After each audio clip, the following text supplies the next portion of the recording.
రాబోయే 18 జూన్ 2024 మంగళవారం రోజు నిర్జల ఏకాదశి వచ్చింది. సంవత్సరంలో 24 ఏకాదశులు ఉంటే ఇది అత్యంత శుభప్రదమైనటువంటిది. ఎందుకు అని అంటే చిన్న కథ ద్వారా చెప్తాను, వినండి. భీముడికి తినడం అంటే చాలా ఇష్టం. అయితే అతనికి ఒక రోజు ఉపవాసం చేయమంటే అతనికి వీలు కాదు, నేను చేయను అని అంటాడు. కానీ అప్పుడు ఇతనికి ఒక మార్గం చూపిస్తాడు. ఎవరు అని అంటే వేదవ్యాస మహర్షి. నువ్వు సంవత్సరంలో వచ్చేటటువంటి 24 ఏకాదశులు ఉండకు, ఒకటే ఏకాదశి చెయ్యి. అది ఏది అని అంటే జ్యేష్ఠమాస శుక్లపక్ష ఏకాదశి. దీన్ని నిర్జల ఏకాదశి అంటారు. ఈ ఒక్క ఏకాదశి చెయ్యి, నీకు సంవత్సరంలో ఎన్ని అయితే ఏకాదశులు వస్తాయో అవన్నీ ఉన్నంత ఫలితం వస్తుంది అని చెప్పేసి చెబుతాడు.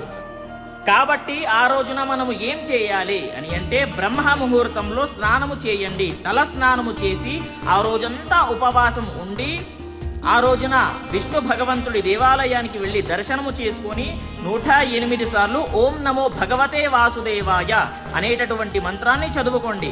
మరియు ఏకాదశి వ్రతము ఎప్పుడు వదలాలి అని అంటే మర్నాడు 19వ తారీఖు నాడు సూర్యోదయం కంటే ముందే తలస్నానము చేసి ఏకాదశి వ్రత పారాయణము చేస్తే అయిపోతుంది.